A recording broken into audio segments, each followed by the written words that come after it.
दोस्तों, एक लड़की जिसकी कहानी बाहर से एक आम प्रेम कहानी जैसी लगती है, लेकिन अंदर से यह दर्द, धोखे और साजिश की ऐसी दास्तान है जो किसी भी इंसान को अंदर तक हिला सकती है।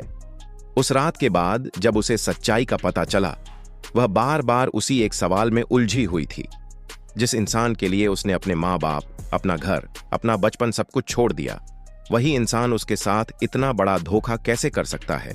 कमरे की 4 दीवारों के बीच बैठी वह लड़की खुद से सवाल कर रही थी, क्या यही प्यार होता है? क्या इसी जिंदगी का सपना उसने देखा था? फरमान की वो मीठी बातें, उसका हर वक्त साथ देने का वादा, अब सब कुछ उसे एक झूठ जैसा लग रहा था। धीरे धीरे उसका दर्द गुस्से में बदलने लगा। उसे एहसास हुआ कि अगर वह अब भी चुप रही तो शायद वह हमेशा के लिए इस जाल में फंस जाएगी। लेकिन उसके सामने सबसे बड़ा सवाल था, अब जाए तो जाए कहां? इधर फरमान का असली चेहरा पूरी तरह सामने आ चुका था। वह छोटी छोटी बातों पर गुस्सा करने लगा, उसे मानसिक रूप से दबाव में रखने लगा और बार बार यह एहसास दिलाने लगा कि अब उसके पास कोई रास्ता नहीं है, कोई सहारा नहीं है। लड़की पूरी तरह टूट चुकी थी, न कोई दोस्त, न कोई अपना, और जिस परिवार को उसने खुद छोड़ दिया था, उनके पास लौटने की हिम्मत भी उसके अंदर नहीं बची थी। उसे लगने लगा था कि शायद उसने अपनी जिंदगी की सबसे बड़ी गलती कर दी है। लेकिन कहानी में असली मोड़ तब आया जब एक दिन उसे फरमान के फोन में कुछ ऐसे मैसेज और कॉल रिकॉर्ड्स मिले जिन्होंने पूरी सच्चाई उसके सामने ला दी। उन बातों से साफ था कि यह सिर्फ एक धोखा नहीं था, बल्कि एक सोची समझी साजिश थी। अब उसे समझ आने लगा था कि उसे जानबूझकर चुना गया था। उसकी कमजोरियों को पहचाना गया, उसके अकेलेपन का फायदा उठाया गया और फिर उसे धीरे धीरे उसके अपने लोगों से दूर कर दिया गया। यह एहसास उसके लिए सबसे बड़ा झटका था। वह खुद को इस्तेमाल किया हुआ महसूस कर रही थी, जैसे उसकी जिंदगी, उसका दर्द किसी और के फायदे के लिए एक साधन बना दिया गया हो। कई रातों तक जागने और सोचने के बाद आखिरकार उसने एक बड़ा फैसला लिया। वह अब चुप नहीं रहेगी। काफी हिम्मत जुटाने के बाद उसने अपने पिता को फोन किया। फोन उठते ही कुछ पल की खामोशी रही, फिर कांपती आवाज में उसने कहा, पापा। उधर से जवाब आया, बेटा, तू ठीक है ना? बस यही शब्द थे जिन्होंने उसके अंदर जमा हुआ सारा दर्द बाहर ला दिया। वह फूट फूट कर रोने लगी। उस पल उसे एहसास हुआ कि चाहे हालात कैसे भी रहे हों, उसके अपने आज भी उसके साथ खड़े हैं। इसके बाद उसने अपने परिवार को पूरी सच्चाई बताई। शुरुआत में उन्हें यकीन करना मुश्किल लगा, लेकिन जब उसने सारे सबूत दिखाए तो सच्चाई साफ हो गई। परिवार ने बिना देर किए पुलिस में शिकायत दर्ज कराई। मामला अब एक गंभीर अपराध का रूप ले चुका था और जांच शुरू हो गई। जांच के दौरान जो खुलासे हुए, उन्होंने सबको चौंका दिया। पता चला कि फरमान और उसकी पहली पत्नी पहले भी इस तरह के मामलों में शामिल रह चुके थे। वे खास तौर पर ऐसी लड़कियों को निशाना बनाते थे जो भावनात्मक रूप से कमजोर हों या अपने परिवार से दूर हों। वे पहले भरोसा जीतते, फिर प्यार का नाटक करते और धीरे धीरे उन्हें उनके ही अपनों से अलग कर देते ताकि वे पूरी तरह उन पर निर्भर हो जाएं। पुलिस ने तेजी से कार्रवाई करते हुए फरमान और उसकी पत्नी को हिरासत में लिया। पूछताछ में दोनों ने कई बातें कबूल की, जिससे यह साफ हो गया कि यह सब एक प्लान के तहत किया गया था। यह मामला सिर्फ एक लड़की की कहानी नहीं है, बल्कि समाज के लिए एक बड़ा सवाल है। क्या आज के समय में भरोसा करना इतना मुश्किल हो गया है? क्या लोग किसी के दर्द और अकेलेपन का इस हद तक फायदा उठा सकते हैं? वहीं दूसरी तरफ वह लड़की अब धीरे धीरे अपनी जिंदगी को फिर से संभालने की कोशिश कर रही है। वह अपने परिवार के साथ वापस जुड़ रही है। हालांकि उसके अंदर का दर्द अभी भी पूरी तरह खत्म नहीं हुआ है, लेकिन अब उसके पास एक नई सोच है और सबसे बड़ी बात, एक नई हिम्मत है। उसने तय किया है कि वह अपनी कहानी को छुपाएगी नहीं, बल्कि लोगों के सामने लाएगी ताकि कोई और लड़की इस तरह के जाल में ना फंसे। दोस्तों, यह कहानी हमें एक बहुत बड़ा सबक देती है। अगर कोई आपको आपके अपने लोगों से दूर कर रहा है तो सतर्क हो जाइए, क्योंकि सच्चा प्यार कभी आपको अकेला नहीं करता, बल्कि आपको आपके अपनों के और करीब लाता है। अब सवाल यह है, क्या हम इस तरह के मामलों से कुछ सीखेंगे या फिर ऐसे ही मासूम लोग धोखे का शिकार होते रहेंगे? दोस्तों, जिस इंसान के लिए उसने अपनी पूरी दुनिया छोड़ दी थी, वही इंसान उसके लिए सबसे बड़ा दर्द बन जाएगा। उसने कभी सोचा भी नहीं था। उसके दिमाग में बस एक ही सवाल बार बार घूम रहा था, क्या मेरा प्यार ही मेरी सबसे बड़ी गलती था? क्या मैंने भरोसा करके सबसे बड़ा गुनाह कर दिया? वह कई घंटों तक चुपचाप बैठी रही, न किसी से बात की, न कहीं गई। बस एक कोने में बैठकर अपनी जिंदगी के हर फैसले को याद करती रही।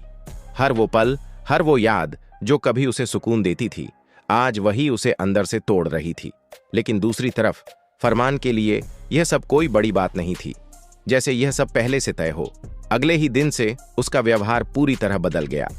अब उसकी आवाज में वो मिठास नहीं थी, अब उसमें हुक्म था, सख्ती थी और एक अजीब सा ठंडापन। वह कहता, जो हो गया उसे भूल जाओ, अब यही तुम्हारी जिंदगी है। यह सुनकर लड़की अंदर से कांप उठती थी। उसे अब साफ समझ में आने लगा था कि वह एक ऐसे जाल में फंस चुकी है जहां से निकलना आसान नहीं है। धीरे धीरे घर का माहौल और खराब होने लगा। फरमान की पहली पत्नी भी अब सामने आने लगी। उसका व्यवहार भी बेहद कठोर था। छोटी छोटी बातों पर ताने मारना, उसे नीचा दिखाना, उसे यह एहसास दिलाना कि उसकी कोई औकात नहीं है, यह सब रोज की बात बन गई थी। लड़की के लिए हर दिन एक नई परीक्षा जैसा था।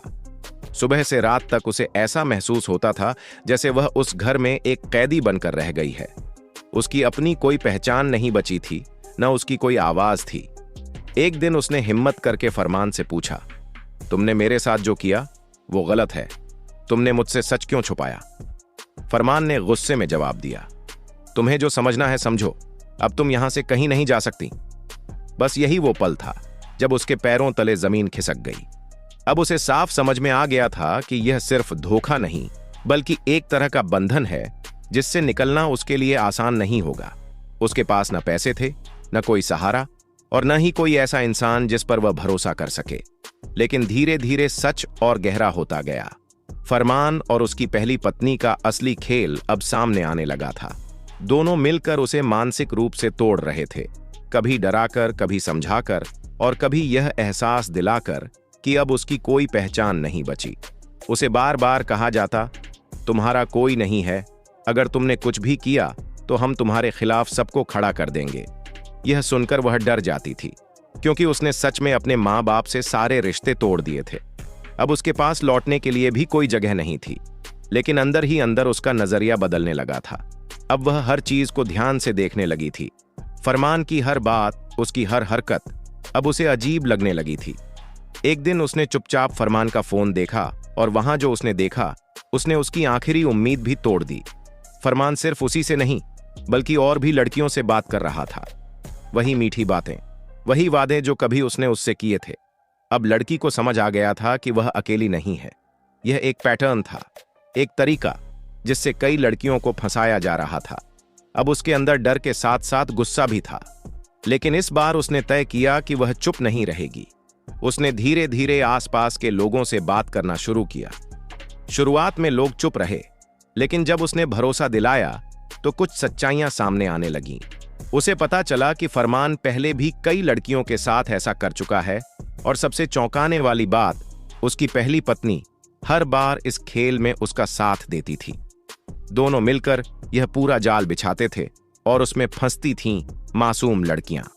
अब लड़की को साफ समझ में आ गया था कि यह सिर्फ एक रिश्ता नहीं था, बल्कि एक प्लान था, एक ऐसा खेल जिसमें उसकी भावनाओं का इस्तेमाल किया गया, उसके भरोसे को हथियार बनाया गया। अब उसके सामने दो रास्ते थे, या तो चुपचाप यह सब सहती रहे या फिर इसके खिलाफ खड़ी हो जाए। यह फैसला आसान नहीं था, क्योंकि अगर वह आवाज उठाती तो उसे बहुत कुछ झेलना पड़ सकता था, लेकिन अगर चुप रहती तो उसकी पूरी जिंदगी ऐसे ही गुजर जाती। कई रातों तक सोचने के बाद उसने फैसला लिया कि वह अब डरकर नहीं जिएगी। उसने सबूत इकट्ठा करना शुरू किया, फोन के मैसेज, कॉल रिकॉर्ड, कुछ वीडियो क्लिप्स, हर वो चीज जो इस सच्चाई को साबित कर सके। अब वह पहले वाली मासूम लड़की नहीं रही थी, अब वह समझदार और सतर्क हो चुकी थी। उधर फरमान और उसकी पत्नी को भी शक होने लगा था। उन्हें लगने लगा कि लड़की अब बदल चुकी है।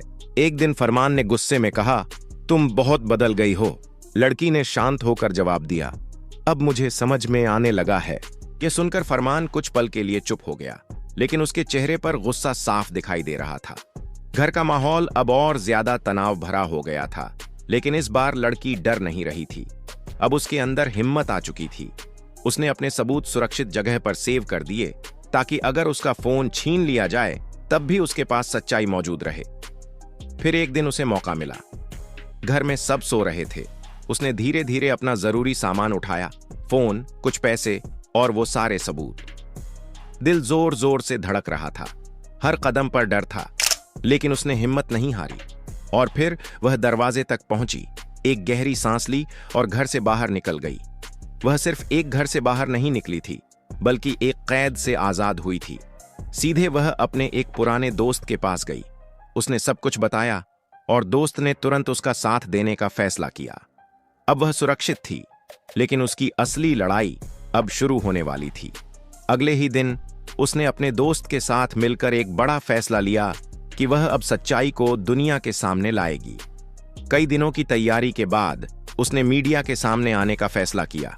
यह कदम आसान नहीं था, क्योंकि अब उसकी कहानी सिर्फ उसकी नहीं रहने वाली थी, अब पूरी दुनिया उसे जानने वाली थी। लेकिन उसने अपने डर को पीछे छोड़ दिया था। अब वह सिर्फ अपने लिए नहीं, बल्कि उन सभी लड़कियों के लिए लड़ रही थी जो ऐसे जाल में फंस सकती हैं। धीरे धीरे उसकी कहानी सामने आने लगी और लोग उससे सीखने लगे। लोगों को समझ में आने लगा कि किसी पर आंख बंद करके भरोसा करना कितना खतरनाक हो सकता है। प्यार करना गलत नहीं है, लेकिन समझदारी के साथ करना जरूरी है। सबसे जरूरी है अपने परिवार की अहमियत समझना, क्योंकि कई बार हम बाहर प्यार ढूंढते ढूंढते अपने ही लोगों को खो देते हैं। लड़की को भी अब यह बात समझ आ चुकी थी। एक दिन उसने हिम्मत करके अपने घर फोन किया। फोन की घंटी बज रही थी। उसका दिल तेजी से धड़क रहा था। उसे डर था कि शायद कोई बात न करे, लेकिन फोन उठाया गया। दूसरी तरफ उसकी माँ थी। कुछ पल की खामोशी के बाद लड़की रो पड़ी। माँ, मुझसे गलती हो गई। उधर से भी सिसकियों की आवाज आने लगी। उस दिन दोनों ने बहुत देर तक बात की और धीरे धीरे टूटे हुए रिश्ते फिर से जुड़ने लगे। अब लड़की ने तय कर लिया था कि वह अपनी जिंदगी नए सिरे से शुरू करेगी। अब वह पहले वाली लड़की नहीं थी, अब वह मजबूत बन चुकी थी। उसने बहुत कुछ सीखा था, धोखे से, दर्द से और अपनी गलतियों से। और दोस्तों, यही इस कहानी का सबसे बड़ा संदेश है। जिंदगी में चाहे कितनी भी मुश्किलें क्यों ना आएं, अगर आप हिम्मत नहीं हारते तो एक नई शुरुआत हमेशा संभव होती है। अगर आपको यह कहानी सोचने पर मजबूर करती है तो इसे दूसरों तक जरूर पहुंचाइए, क्योंकि हो सकता है आपकी एक कोशिश किसी और की जिंदगी बचा दे। वीडियो पसंद आए तो लाइक करें, चैनल को सब्सक्राइब करें और अपनी राय कमेंट में जरूर बताएं।